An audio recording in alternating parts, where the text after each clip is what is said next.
welcome to the Ease of Business podcast for the enlightened entrepreneur, hosted by Lisa Schermerhorn and Celeste Hartwell. Here is where we help disruptors gain clarity on how to make a bigger impact while living a life of abundance through reading amazing books that have helped us in business. Thanks so much for joining us, and let's get into it.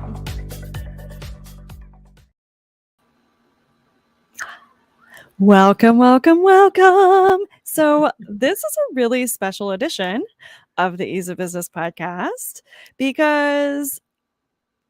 so let me preface this with, I know that we said that our next book was going to be The Fifth Agreement by Don Miguel Ruiz. However, we have breaking news here, and our very own Lisa Schermerhorn has finished her book, which is entitled In Every Belief is a Lie. And we're going to start off by celebrating the shit out of the fact that Lisa hit #1 bestseller in multiple categories. Yay! If I had a clapping sound effect, I would totally do that. Oh my God. Shameless. Yeah. So congratulations, Lisa. We're so happy for you. Oh, thank you so much. It's so exciting to be here. It was a book that was 20 years in the making, and it was so interesting because I knew that I had a lot to say. I just didn't know how to say it, and I had all of these limiting beliefs, or what I refer to as lies, about I wasn't a great student. So what do I have to say that hasn't been said before? Why would anyone want to read my book? And I did some really deep, intensive work on myself to release those beliefs. And the amazing thing is, and I don't know how many of the listeners will know the law of attraction, but I will tell you, as soon as I released these beliefs, everything started to show up. The title, In Every Belief is a Lie, came to me. I met a gentleman not long after that who does some work, some training, and he started to use some terms and talk about things that are similar to what I did, but just a little bit different, which opened everything up for me and inspired me to start writing my story. And then it was 5 months of nonstop writing. And you're talking about someone who's really ADD. I don't sit long for anyone or anything. I love it. Well, I have to say, as a person who just read this entire book, it's incredible, and it's so well done, Lisa. It's written from such a neutral space. I mean, for anyone who doesn't know, I used to coach people on how to write books. And I was always and I didn't coach you through this. I don't know who did, but they did an amazing job. I just want to name that. But the emotions that we feel when we're writing is what the reader is going to feel. Whether we know that consciously or not, that is what happens. And for me, the energy is our thoughts, our limiting beliefs, our beliefs, or the beliefs that are working for us, and our emotions, right? And so the energy that this book was written with was so beautiful and neutral and loving and kind. And I just really, really appreciated that. So I just want to name that right off the bat, because I was very impressed knowing that I knew you, right? Right. Before you wrote the book, and knowing this belief that you've had around not being a good student, not being able to write, all of that. And so you did an amazing job. It reads extremely well. And you know that I agree with every freaking sentence in there, right? I mean, you and I do similar work. So I just love just different modalities, different things, different ways of doing it. And so I just really loved all of it. Well, thank you so much. That means the world to me, because when I wrote, I just wrote from my heart. And it's interesting because I was married to my ex-husband for 29 years, and I wanted to be very gentle because he was such a huge part of my life. that it was very important to me to be very neutral about it because there's still healing going on. The divorce is only, a couple of years, gone by, even though we've been separated 6.5 years, and our children. And I even dedicated the book to him. Mm. He's one of the people I dedicated the book to because he was such a huge part of me, and he was one of my teachers. And it was interesting because I tried writing this book 10 years ago, and it was from the perspective of the victim. And Mm. that was when I knew I wasn't ready to write it. Yeah. I had to get to a point where I wanted to be in that neutral place. So thank you for recognizing that, because that was huge. And it really was a download. Like, I was laughing because I'd go back and read it and I'm like, I don't even remember writing it. It just kind of poured out of me. That's the beauty of when you can clear your channel enough Yeah. to just write, because I've had those experiences too of Hmm. like, I'll go back and reread things and I'll be like sobbing because I'm like, this is gorgeous. And I don't remember writing it. And I know that I did, but I also know that it's not from me. Like, it came through me. And that was always my goal with my clients of writing books, was Yep. like, if you can just for me, I close my eyes and literally put my hands on the keyboard and let what is supposed to come through come through. Yeah. I know that that's not everyone's process, but it's such a beautiful space to be, to just trust and surrender and allow the universe to guide. So And the other thing, you're so funny because I had that same experience. Like, I would write and then I'd go back and I'm like, darn, damn, that's actually really good. Who wrote that? I'm like, this is not mine, but I know that I just did it. But Like, even though they were my stories, it was interesting because there was a vulnerability that I wanted to share, like what I was actually going through.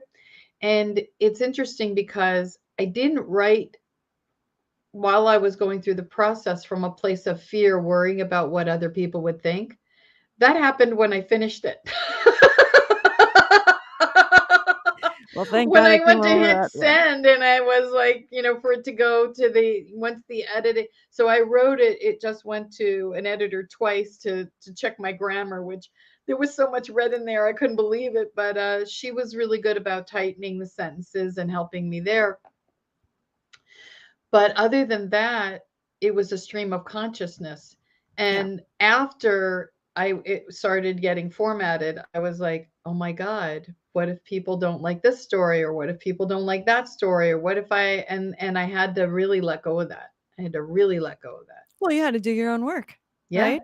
Yeah. Like, that's the beauty, I think, of being in the mindset world, and like seeing how much our thoughts and our emotions create our reality is like, well, I just love the fact that it didn't hit you until after you press send, because we would have felt it, right? Like, in the writing of it, we would have felt it. But um and also, like, it shows that you're human. Like, we're still doing the work, no matter, we're life isn't all peaches and rainbows and unicorns. No, Yeah. no, it's not. It's Yeah. not. But congratulations. I know it's a Thank huge, you. huge thing. So I have a like maybe front and back page of notes that I would love to Okay, elaborate on and cool. like help our amazing listeners you know, get a little feel for whether this book is the right one for them. So, oh my god, sorry. Now I have to like read my writing. I really apologize for that.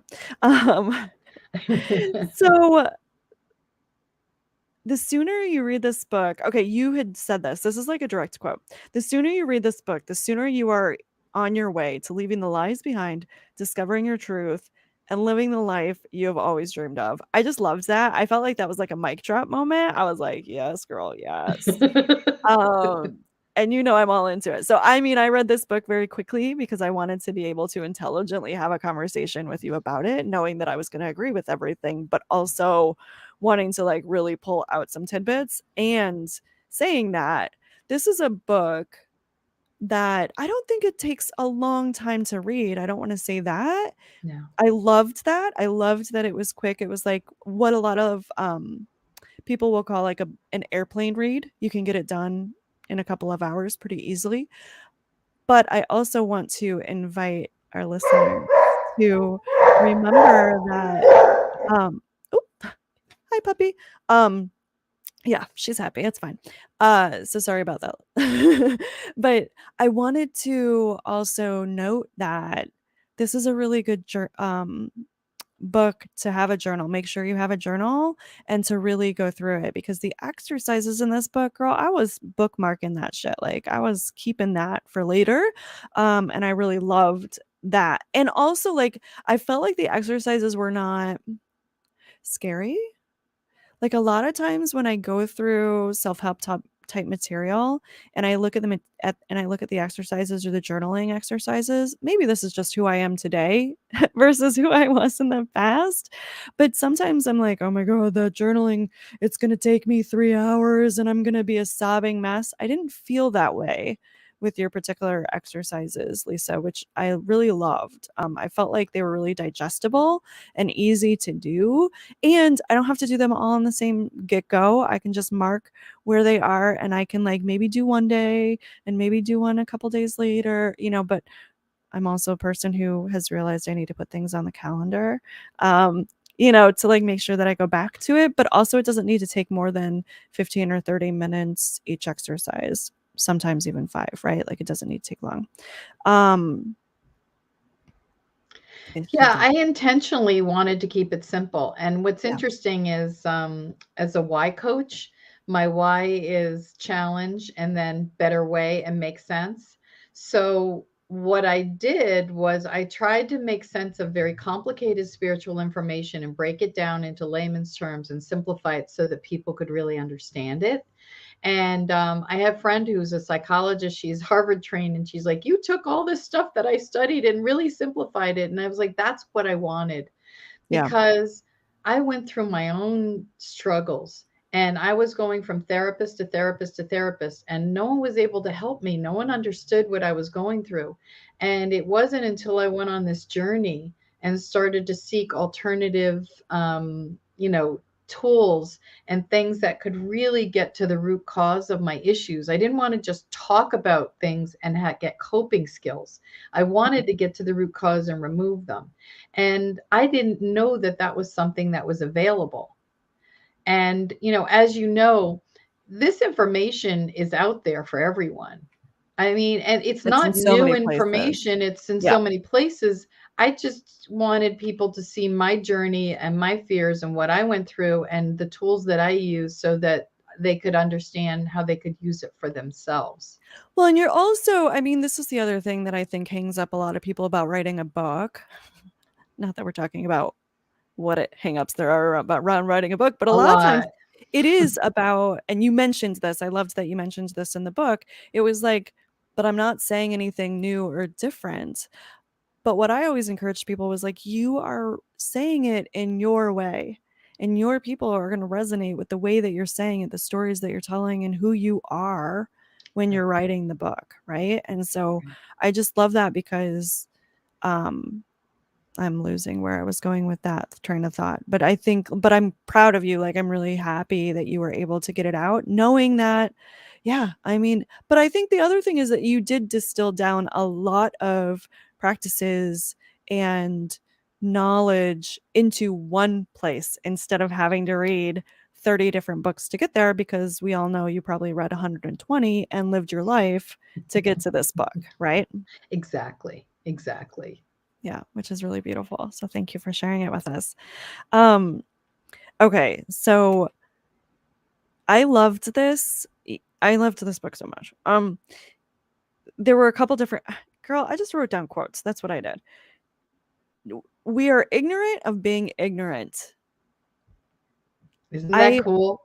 That was really cool. And I loved also the definition of ignorance, right? I'm seeing that I didn't write it down right now. Do you remember it offhand? Okay. It was like not having knowledge or not knowing the full picture, basically. It Right. wasn't of being stupid, which is what we often associate the word ignorant with. Well, here's an example that I use because we're all programmed at different stages in our lives. So, what are the odds that one person is born into a family that's Hindu, another person is born into a family that's Jewish, and another one that's evangelical Christian, and another one that is atheist? Okay? Those aren't our beliefs. Those are told to us as we're raised. If you were raised in a home that had scarcity issues, or people who, resented people with money or people with money, if you lived in the city, if you lived in the country, all of these things formulate our belief system. And they run us unconsciously, and then we go through life, and then when we butt heads against those belief systems, many of us don't know what to do with them, because Right. um, we're also part of tribes, right? So when we are belonging to a tribe that has a certain belief, and then we say, this doesn't really work for me anymore, that threatens the tribe. And then if we threaten to leave it, then we can lose our family, we can lose our tribe. And that happens a lot. And another thing, and this is not political, it's just an example. You can have someone watching CNN, another person watching MSNBC, and someone else watching Fox News. Now, each person watching the news is is positive that they're getting the truth, or they're reading the New York Times. Right. But if you have all these people getting their information from different sources that say different things, how can that be true? So the truth is, we're all getting the truth, and some of the truth is missing. And that's where the fact that we're ignorant of being ignorant, because I have certain wisdom, you have certain wisdom, and they're both our truths. That doesn't mean that either one of us is wrong. It's just what works for us or doesn't work for us and puts us into a really dark place. And I loved you said this. I don't know if I wrote it down. We'll see. We'll get there. But you also said, like, we're seeing the world not only based on how we were brought up, what our culture told us, what our religion told us, what our family unit told us, what our friends and our families and the news cycle and the TV shows and the movies and all of that, right? Society. But we're also seeing things based on our own wounds and our own triggers. Yeah. And I know that I have lived this journey as well in my own ways. And that's been a big thing for me to see. Like, oh, wow, I react to these situations based on this parental unit, this parental figure in my life who reacts that way in those situations, right? You're absolutely right. And the problem is, if you don't heal that, you're Right. unconsciously projecting it onto other people because you don't own it. Oh, And I so totally you're was. so busy judging and Yep. projecting on other people and blaming the other person for your unhappiness, Right. instead of taking responsibility for your own happiness. And the other part of it is how we inherit beliefs through our ancestors. And that was huge for me when I saw studies about white mice, and how they had them smell a particular smell, and they'd give them these electric shocks every time they smelled the smell, and when they started to associate it, and their grandpups evolved to the fact that they could just smell that smell and run. And they've done studies through World War II with people who have survived the Holocaust, their grandchildren and great grandchildren. They all carry those wounds. And I was just, interestingly enough, at a Native American elders gathering Hmm. in Vermont, and the wisdom from these Native Americans was immense. One of the things that I noticed was this incredible amount of wounding and insecurity, because they have been so badly treated and so abused and had so much taken from them, that they were shocked that white people were there who wanted to learn from them, wanted to learn their dances and their music and learn their wisdom, and they wanted to share it so desperately. Whereas most people would say, who are you, how dare you go to a Native American issue? You're co-opting their culture. Not at all.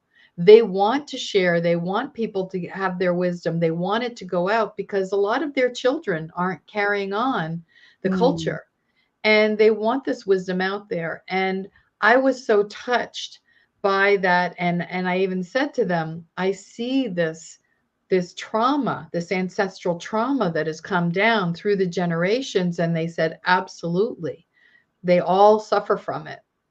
Yeah. That's amazing. Yeah. You talked about the epigenetics, and I loved the fact that you included studies and references and like these are things that I've heard in passing or read about in different books, but never actually saw the studies that were linked to them or like the real research, right? So it's like I couldn't even intelligently speak on it. So I just really appreciated you having that information in the book that's really easily accessible and digestible for people to understand that trauma is generationally linked in our DNA. Like it is Yes. literally handed down genetically and can be resolved. Can be resolved. Exactly. Yeah. Exactly. And I do that work all the time. And it's amazing the profound healing that happens with people when we can actually travel. I have people go into their DNA Yeah. and go and ask to go to the original ancestor who had that experience or trauma. And you don't have to know who they are. It's just this information is there because it's part of you. And so you Right. access that part of yourself. And heal from that. And it's very powerful. I've had people go down several generations. And here's the one of the greatest things that I learned from my experience, one of my earlier sessions doing this work. I had a client who had a particularly evil ancestor, like really wreaked havoc on people and was borderline demonic, probably demonic. And when we went back to have a conversation with this part, this ancestor, and we said what had transpired in the family and how much pain it had caused, they actually found joy in it. And the more we told them about the pain, the more emboldened it became and the happier it became, which I was really surprised. And then I said, the greatest healer is love. And we showed it unconditional love. It was like the Wicked Witch of the West from the Wizard of Oz. It melted and there was a huge healing. Wow. It's love. Love heals everything. Yeah. And forgiveness. Forgiveness is one of the greatest keys. It's part of unconditional love. But I have found through all of my work, unconditional love and forgiveness are two of the keys to finding joy in your own life. Girl, amen. Yes. Absolutely. Oh my god, so much. So, I had a quick question. Oh, no, before I do that, I wanna make sure to mention this because after you talked about, like, we are ignorant of being ignorant, there was also a quote, "The problem with experts is that they do not know what they don't know," Yes.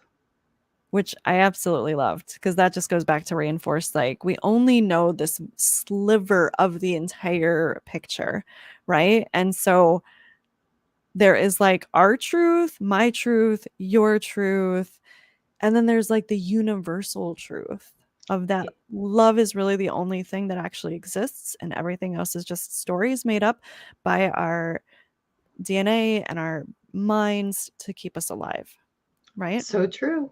That's everything. And even studies, when they do studies, you can skew any study any way you want because if you want it to reflect your belief, you're going to get the study to reflect your belief. I've been saying that for years that, like, when we do studies, a lot of people are not in a neutral space. Like, A, we're not taught how to be in a neutral space, Yeah. and that I mean, I don't know if anybody can truly be in a completely neutral space while they're still in a body, to be honest. Like, I just saw a fellow on social media, and I hope I don't butcher this, but I was hysterical that they were referring to how you can skew studies any way you want. And he was saying that he was talking about the population of China and that China is so big in population that 1 in 4 or 1 in 5 children in the world is Chinese. And he said, and therefore I can state that if you have 4 children, your fifth child will be Chinese. I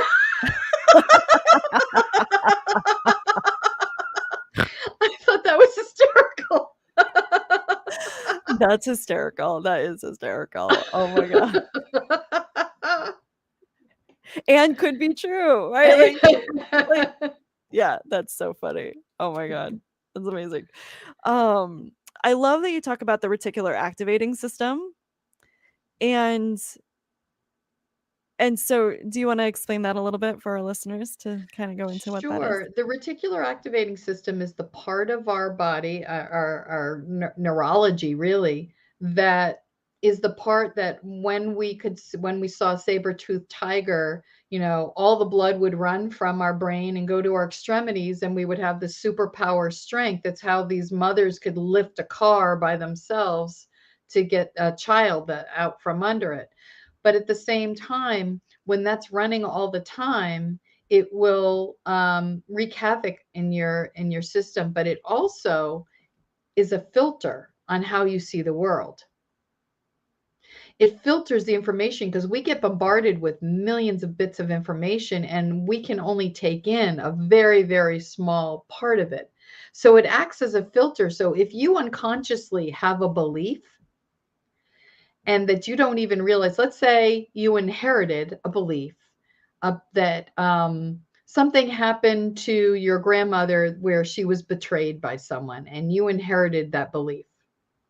And now you go through this life unconsciously believing that you can't trust people. So that reticular activating system is a beacon and it looks for people and circumstances and it creates situations where you meet people and end up in situations where you can't trust. And therefore, it reinforces it over and over and over again. When you heal that, when you get to that unconscious belief and you heal that, you suddenly will see the world from a neutral perspective. And that way, maybe you'll attract people who you can't trust, but you'll be able to see it right away and you'll know it. And then you start to attract people who you can trust because it's no longer your beacon. Does that make sense? Yes, I love that explanation, thank you. And it's not wrong or bad, right? Like, it's just our filter for being able to view the world, and it makes us realize, like, how important those beliefs are.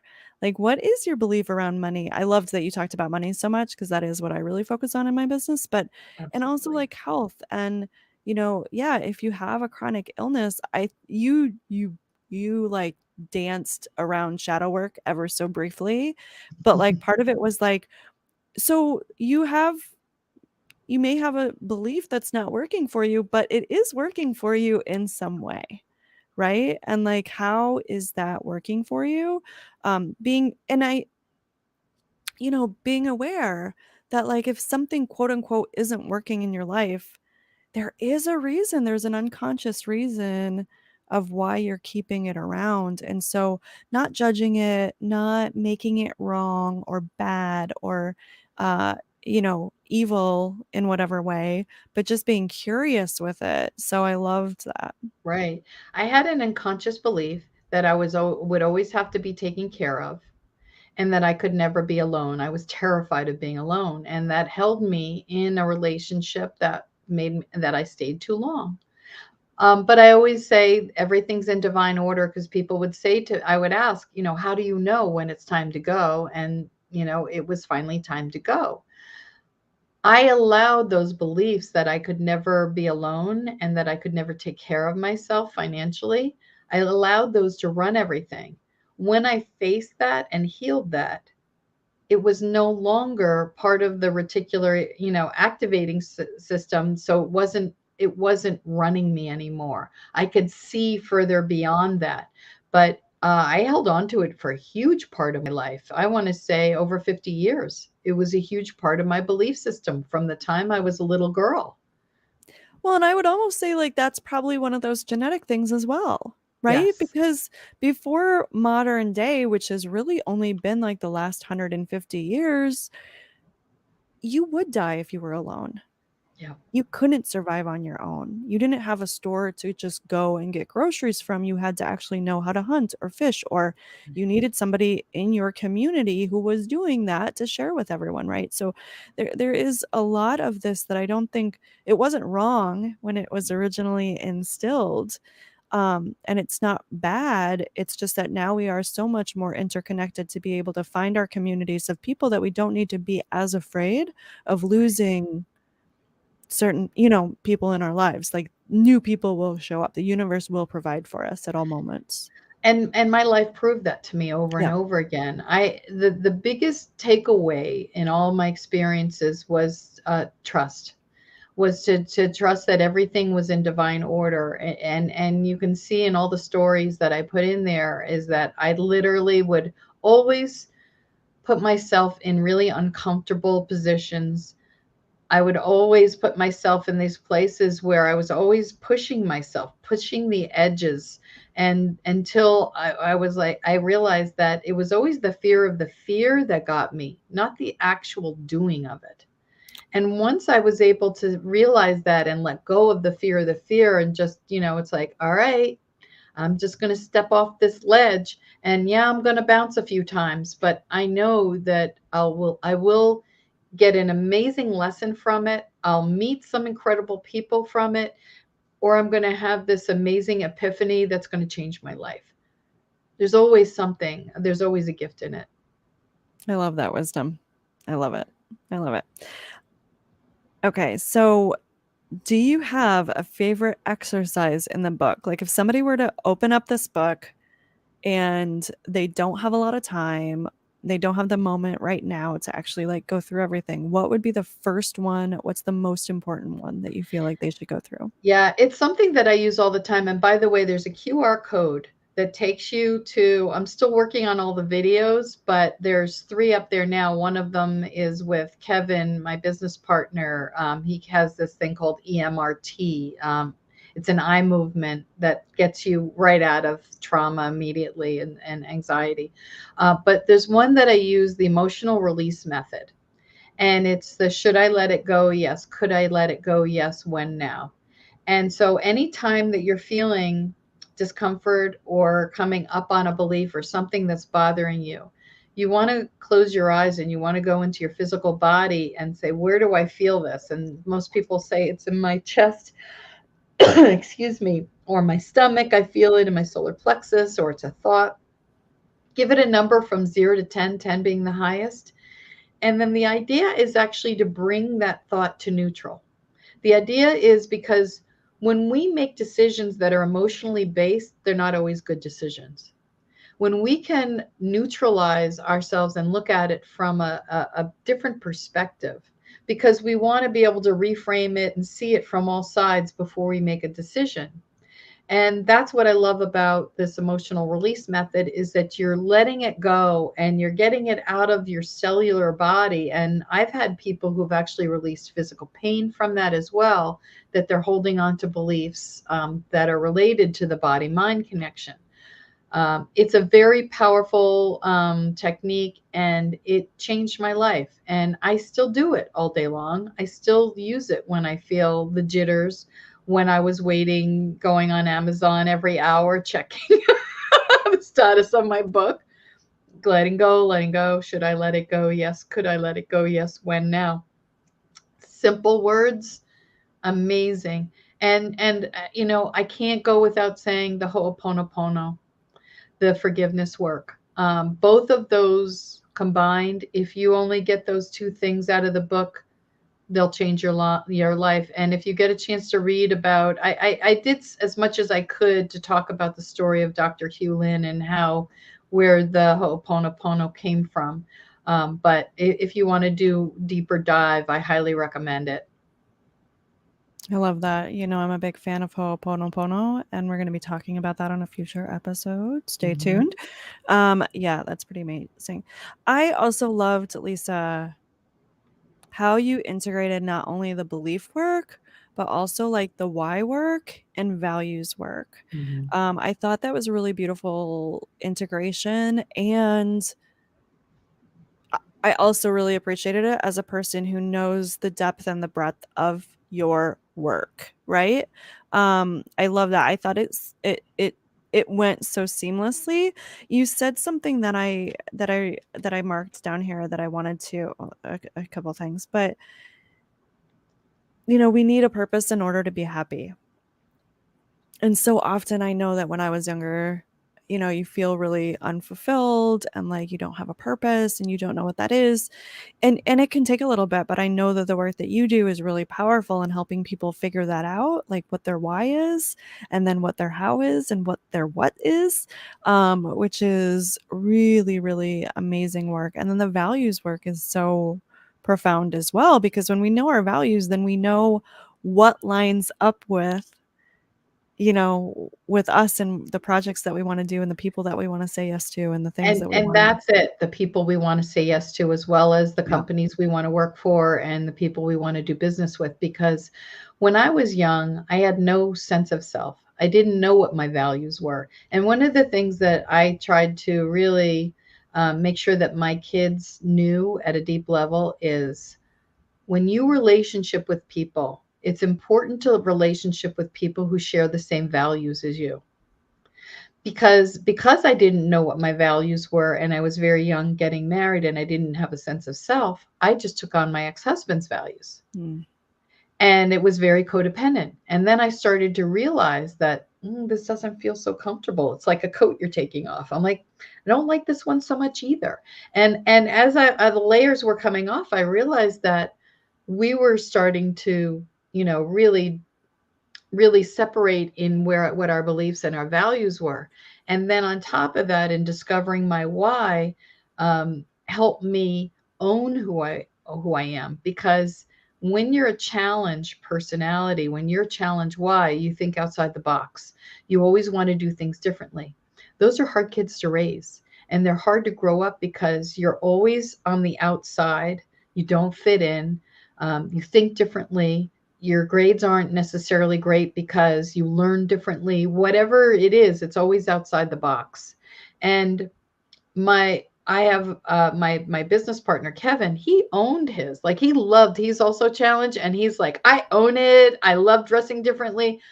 I always liked being different, but I also was very wounded around it. Mm. Once I owned my why, once I knew my values, once I could hold on to that, then it really helped me better understand myself and the fact that our purpose is not our work.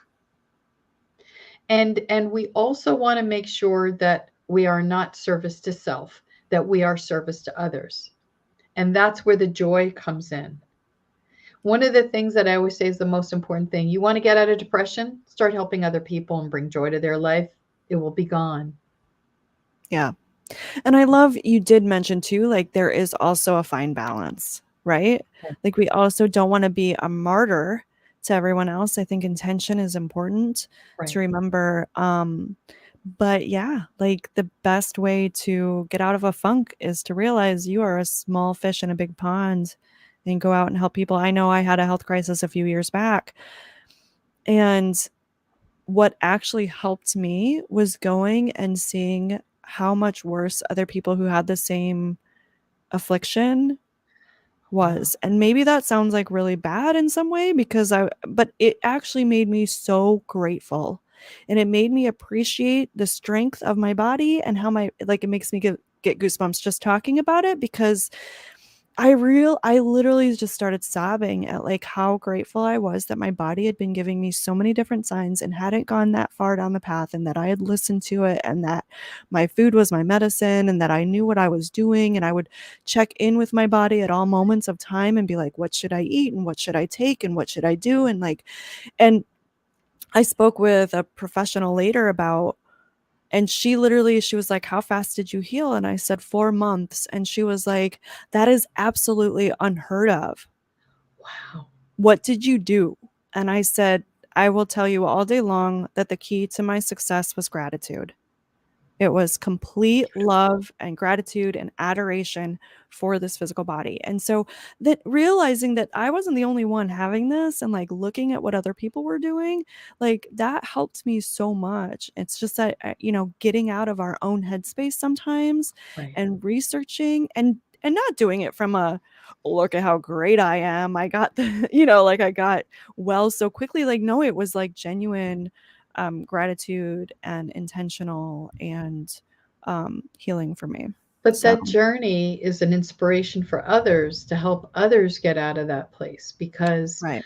when you're that sick and you don't see a way out, there's you go very deep into depression. And when you see someone who's been in your shoes and seen a way out and you can help someone, that's everything, Celeste. Right. Right. It's so, and it goes back to like the whole premise of this book, right? Like it's all about your mindset and what are you thinking and what are you believing, whether it's conscious or unconscious. You know, it's there. Your life is the culmination of all of your beliefs. Absolutely. Absolutely. And one there was a woman that I saw speak. She's a female in a man's world. Susan Morris, and I saw her speak this past winter.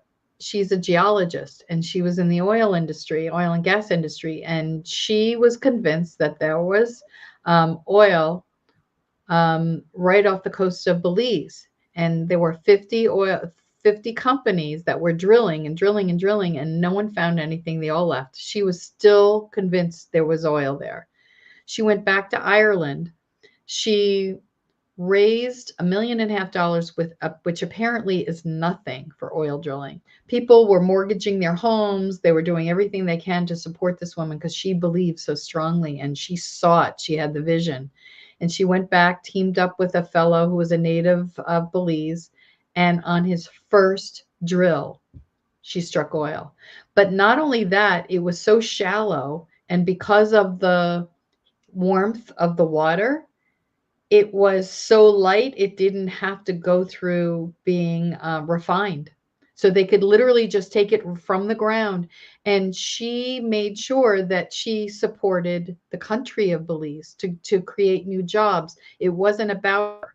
She gave back to the community and she inspired me so much, and her will, and when she spoke, there's articles written about her as well in Forbes, which I recite. uh, but how positive she was and how she set that goal and there was nothing stopping her, and she believed in her heart of hearts. And that's the key. That's when you release the lies, that's how you find your truth. It Yeah. was like how this book happened, is that the law of attraction, everything started lining up. Like I cannot even begin to tell you. It was like everything started going on fast forward. The people I met, the circumstances, how everything showed up, and how the book ended up getting, formatted and going up. And it was crazy. And then literally in less than a week, it hit bestseller in two different categories on Amazon and 11 new number one new releases. I was like, I started sobbing. And when I got the book in my hand, in my physical hand, I was like, I didn't even know what to do with it. There was such pride and joy and exhaustion, tears of like You relief. just birthed an entity. It Like you is, just it is birthed the a book. birth. It It is. is. And I It know is. you know that so well Yeah. because of the work you used to do. Yeah. Yeah. And it's beautiful. So I'm so happy for you and so proud of you. Um, I I mean, I have so many more notes, but it's already been 43 minutes, and so I wanna be really respectful of our listeners. I just wanna say, eh well, maybe we can end on this, and Lisa, if you have some final words? Oh god, there's so many good notes here. Okay, I started this, so I'll end with this. When we worry about someone, we send them an energetic message that you don't believe that they can accomplish their goals. Early on when I started doing this work, I had this need to worry. And one of my teachers, my mentors, was sitting next to me and she started poking me. Actually, you can see it better this way, poking me. And I was like, she goes, "How annoying is that?" I said, "That's really annoying." She's like, "You want to slap me, don't you?" I'm like, "I'm getting close." And she said, "When you worry about other people, you're sending them an energetic poke that says, I don't believe that you can accomplish your goals. So therefore, I have to do it for you." And it creates an enabling, and you're disenfranchising the other person. The other thing that I learned that was very powerful was, especially in as a coach and working in this industry, watching people in pain.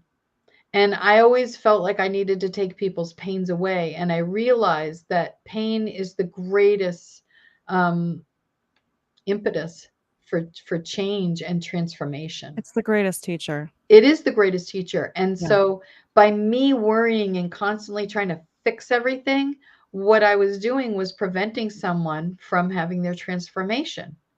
And when I look at people now who are in pain, I sit back and I hold space, and I might plant a seed here and there, but I also want to just cheer inside, because when they get to the other side, this is going to be the greatest this gift that ever happened to them if they're willing to do the work.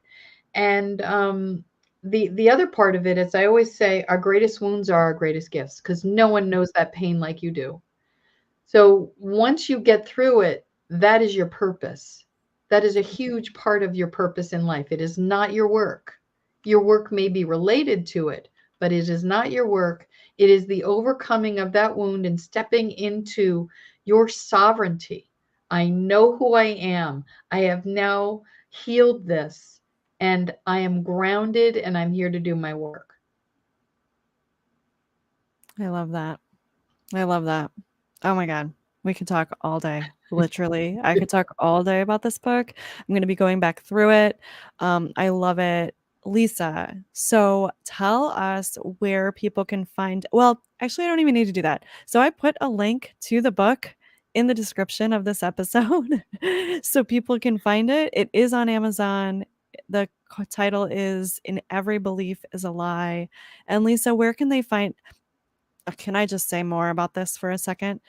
I just feel called to also name this. There's a lot of books where people are like constantly leading you into someone's work and like hammering with like, get on my list here and here's my work here and this is what I do. And you did not do that. I just want to name like, thank you for not doing that, for trusting your reader that if they feel called to work with you, that they will come to you. Yeah, I mean, at the conclusion, I did mention my website, but for the most part, I'm about teaching people to do the work themselves. And if I can be a conduit in that, that's great. But I always say I don't want people staying with me for long periods of time. I want them referring to me. Because if I haven't helped someone with their issue within in less than 6 months, then I haven't done my job, or the other person isn't ready to do their work. Girl, mic drop. That's amazing. I love that. Yeah. That's amazing. Well, thank you so much for blessing the world with your amazing wealth of knowledge and wisdom.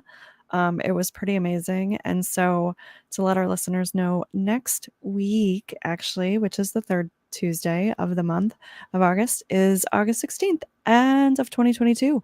And we will be talking about the Fifth Agreement then. We promise. Yes, I got to start reading it. I know. You've been writing a book. That's kind of why we got a little bit off track. Yes. And I was like, yeah, we can be easy about this. It can be fun. The content will live forever. The right people will always be attracted to this message and to this episode. And we just trust that. So thank you so much. We love you so much. We love you, Lisa. We love you, dear listener. And we will see you next episode. Thank you so much.